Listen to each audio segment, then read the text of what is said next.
Hi friends, എല്ലാവരും സുഖമായിട്ടിരിക്കുന്നു എന്ന് വിശ്വസിക്കുന്നു. FRR കിച്ചണിലേക്ക് എല്ലാവർക്കും സ്വാഗതം. ഇന്ന് നമ്മൾ കാച്ചിൽ ഒട്ടും പൊടിയാതെ ഒന്നേലൊന്ന് തൊടാതിരിക്കുന്ന മെഴുക്ക് പുരട്ടി, കാച്ചിലിൻ്റെ മെഴുക്ക് പുരട്ടിയാണ് എങ്ങനെ ഉണ്ടാക്കുന്നതെന്നുള്ള വീഡിയോ ആണ് നമ്മൾ എടുത്തേക്കുന്നത്. അപ്പോൾ ഈ വീഡിയോ ആദ്യമായിട്ട് കാണുന്ന ഫ്രണ്ട്സൊക്കെ ഒന്ന് സബ്സ്ക്രൈബ് ചെയ്ത് കൂട്ടാക്കണേ.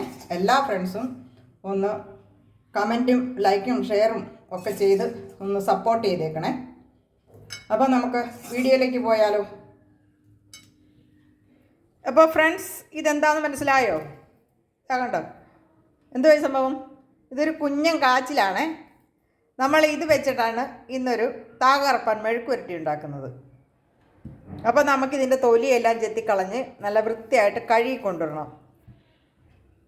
ആദ്യം തന്നെ ഞാൻ ഇതിൻ്റെ ഈ ഭാഗം അങ്ങ് ചെത്തിക്കളയാം. എന്നിട്ട് ഈ തൊലിയെല്ലാം ഇങ്ങനെ ചെത്തിക്കളയണമേ. നല്ല വൃത്തിയായിട്ട് ചെത്തിക്കളഞ്ഞ് നമുക്കത് കഴുകിയൊക്കെ എടുത്തുകൊണ്ട് വരാം. ഓക്കെ. അപ്പം ഞാനതിൻ്റെ തൊലിയൊക്കെ കളഞ്ഞുകൊണ്ട് നല്ല വൃത്തിയായിട്ട് കഴുകി കൊണ്ടുവന്നിട്ടുണ്ട്. ഇനി നമുക്കിവനെ കട്ട് ചെയ്യണം. ആദ്യം തന്നെ ഞാൻ രണ്ടായിട്ടും കട്ട് ചെയ്യുവാണ്. ഇങ്ങനെ പൊളന്ന് കട്ട് ചെയ്തിട്ട് നീളത്തിലാണ് നമ്മളിത് അരിഞ്ഞെടുക്കുന്നത്. ഇത് നീളത്തിലരിയണം. കാണിച്ചു തരാം. ആദ്യം നമ്മളിതാ ഇങ്ങനെ വട്ടത്തിൽ അരിഞ്ഞെടുത്തു. അത് കണ്ടോ? അതിന് ശേഷം നീളത്തിൽ ഇങ്ങനെ അരിയുവാണേ. ഇതാ ഇതേപോലെ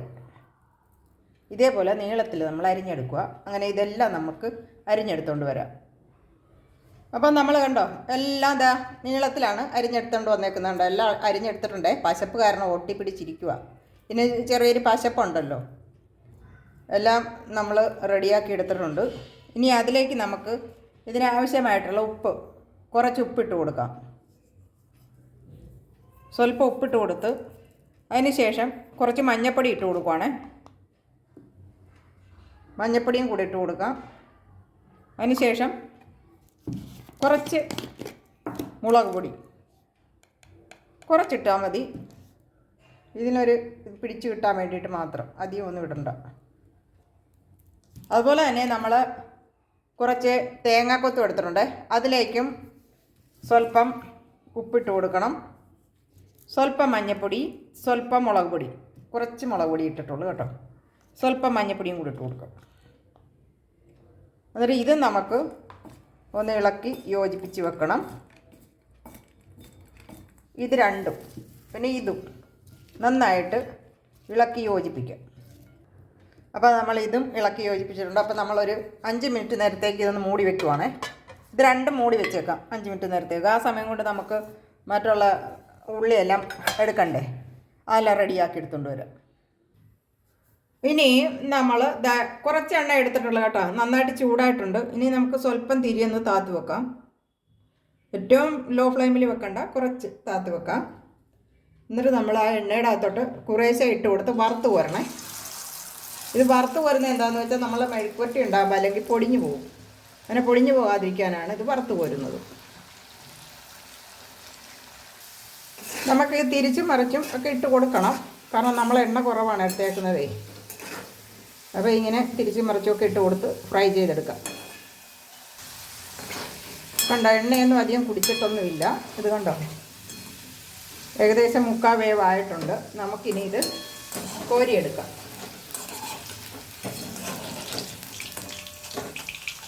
കോരി മറ്റൊരു പാത്രത്തിലോട്ട് മാറ്റാം. അങ്ങനെ നമ്മൾ നേരത്തെ അരിഞ്ഞു വെച്ച എല്ലാ എന്താ പറയണേ കാച്ചിൽ നമുക്ക് വറുത്ത് പോരാം.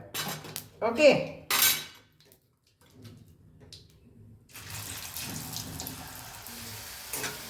നമ്മൾ പ്രത്യേകം ഓർക്കേണ്ട ഒരു കാര്യം എന്താണെന്ന് വെച്ചാൽ, ഇത് നമ്മൾ എണ്ണ കുറച്ചല്ലേ എടുത്തിട്ടുള്ളത്. അത് കാരണം ഇങ്ങനെ തിരിച്ചും മറിച്ചുമൊക്കെ ഇടയ്ക്കിടയ്ക്ക് ഇട്ട് കൊടുക്കണം കേട്ടോ. അല്ലെങ്കിൽ എല്ലാ കഷ്ണവും വെന്ത് കിട്ടത്തില്ല, നല്ലതായിട്ട് ഫ്രൈയും ആകത്തില്ല. അങ്ങനെ ചെയ്യണമേ. വേണ്ട എല്ലാം അപ്പം നമ്മൾ ഫ്രൈ ആക്കി എടുത്തിട്ടുണ്ട്. ഇനി ഇത് ലാസ്റ്റാണ്, അതും വറുത്ത് പോരാം നമുക്ക്. ഇതാ അപ്പോൾ ഇത്രയും എണ്ണ നമുക്ക് ബാക്കി വന്നിട്ടുണ്ട്. അല്ലെങ്കിൽ കുറച്ചങ്ങ് മാറ്റുവാണേ. ഇതിൻ്റെ ആവശ്യമില്ല നമുക്ക്.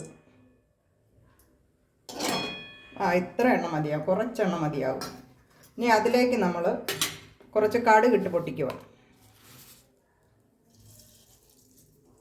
കടുക് പൊട്ടട്ടെ അവിടെ കിടന്ന്. കടുക് പൊട്ടിക്കഴിഞ്ഞിട്ടുണ്ട്. അപ്പം നമ്മൾ നേരത്തെ എടുത്ത് വെച്ചിരുന്നില്ലേ തേങ്ങാക്കൊത്ത്, അതിട്ട് കൊടുക്കാം. നന്നായിട്ടൊന്ന് മൂത്തോട്ടെ.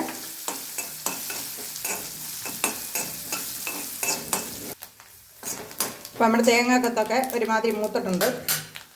ഉടനെ തന്നെ നമ്മളതിലേക്ക് ഒരു പച്ചമുളക് അരിഞ്ഞു വെച്ചതാണ്, അതിട്ട് കൊടുക്കാം. ഒന്ന് വഴറ്റി കൊടുക്കാം. ഒരു സവാള വട്ടത്തിൽ അരിഞ്ഞിട്ട് കൊടുത്തേക്കുവാണ്. അതിൻ്റെ കൂടെ തന്നെ നമ്മൾ ഉള്ളി, ചെറിയ ഉള്ളി, അതും കൂടെ ഇട്ട് കൊടുത്ത് നന്നായിട്ട് വഴറ്റി യോജിപ്പിക്കണം. അതിലേക്ക് കുറച്ച് കറിവേപ്പില, അതും കൂടി ഇട്ട് കൊടുക്കാം. എന്നിട്ട് ഒന്നുകൂടെ നന്നായിട്ട് വഴറ്റാം. അപ്പം നമ്മൾ ഇട്ട് കൊടുത്ത സവാള ഉള്ളിയൊക്കെ നന്നായിട്ട് വഴന്ന് കിട്ടിയിട്ടുണ്ട് കേട്ടോ. ലോ ഫ്ലെയിമിൽ വെച്ചേക്കുവാണ്. അതിലേക്ക് നമ്മൾ ആവശ്യത്തിന് മുളക് പൊടി, കുറച്ച് മുളക് പൊടി ഇട്ട് കൊടുക്കണം. ഇനി ഇതിനാവശ്യത്തിന് നമ്മൾ മഞ്ഞൾപ്പൊടിയൊക്കെ നേരത്തെ അരിഞ്ഞു വെച്ച കഷ്ണത്തിനൊക്കെ ഇട്ട് കൊടുത്താണ്, എങ്കിലും ഈ സവാളയ്ക്ക് ഉള്ളിക്കൊക്കെ വേണ്ടിയിട്ടുള്ള കുറച്ച് മഞ്ഞൾപ്പൊടിയും കൂടി ഇട്ട് കൊടുക്കാം. അതിന് ശേഷം ഇതിനാവശ്യമായിട്ടുള്ള ഉപ്പ്, അതും കൂടി ഇട്ട് കൊടുക്കണം. ഒന്ന് നന്നായിട്ടൊന്ന് ഇളക്കി യോജിപ്പിക്കാം. അപ്പോൾ എല്ലാം നന്നായിട്ട് ഇളക്കി യോജിച്ച് നന്നായിട്ട് മൂത്തിട്ടുണ്ട് മുളകൊക്കെ. അതിലേക്ക് നമ്മൾ നേരത്തെ വറുത്ത് കോരി വെച്ചിരുന്ന കഷ്ണം ഇട്ട് കൊടുക്കുവാണേ. അപ്പോൾ നമ്മളെല്ലാം ഇളക്കി യോജിപ്പിച്ച് റെഡിയാക്കി വെച്ചിട്ടുണ്ട്. 1 മിനിറ്റ് നമ്മൾ വെള്ളമൊന്നും ഒഴിച്ചിട്ടില്ല കേട്ടോ, കാരണം നമ്മൾ വറുത്ത് കോരിയതല്ലേ. 1 മിനിറ്റ് ഏറ്റവും ലോ ഫ്ലെയിമിൽ വെച്ച് ഒന്ന് ആവി കയറ്റിയെടുത്താൽ മാത്രം മതി. ഇപ്പോൾ ഏകദേശം 1 മിനിറ്റ് കഴിഞ്ഞിട്ടുണ്ട്. നമുക്ക് തുറന്ന് നോക്കാം. ഇനി നമുക്ക് ഒന്ന് ഇളക്കി എല്ലായിടത്തും ഒന്ന് പിടിച്ചിട്ടുണ്ടോ നോക്കണ്ടേ, നമ്മുടെ കാച്ചിലൊക്കെ വെന്തിട്ടുണ്ടോ എന്നൊക്കെ നോക്കണ്ടേ. നോക്കിക്കളയാം അല്ലേ. ഒരു കഷ്ണം എടുത്ത് വെന്തോ നോക്കണ്ടേ. അതേ വെന്തിട്ടുണ്ട് കണ്ടോ, അടിപൊളിയായിട്ട് വെന്തിട്ടുണ്ട് കണ്ടോ. ഇങ്ങനെയാണ് കാച്ചിൽ മെഴുക്കുവരട്ടി വെക്കേണ്ടത്. നല്ല സൂപ്പർ ടേസ്റ്റാണ് കേട്ടോ. അപ്പോൾ ഈ വീഡിയോ ഇഷ്ടപ്പെട്ടാൽ എല്ലാവരും ഒന്ന് ലൈക്കും കമൻറ്റും ഷെയറും ഒക്കെ ഇട്ട് സബ്സ്ക്രൈബ് ചെയ്ത് ഒന്ന് സപ്പോർട്ട് ചെയ്തേക്കണേ. മറ്റൊരു വീഡിയോയുമായി വീണ്ടും കാണാം. Bye bye.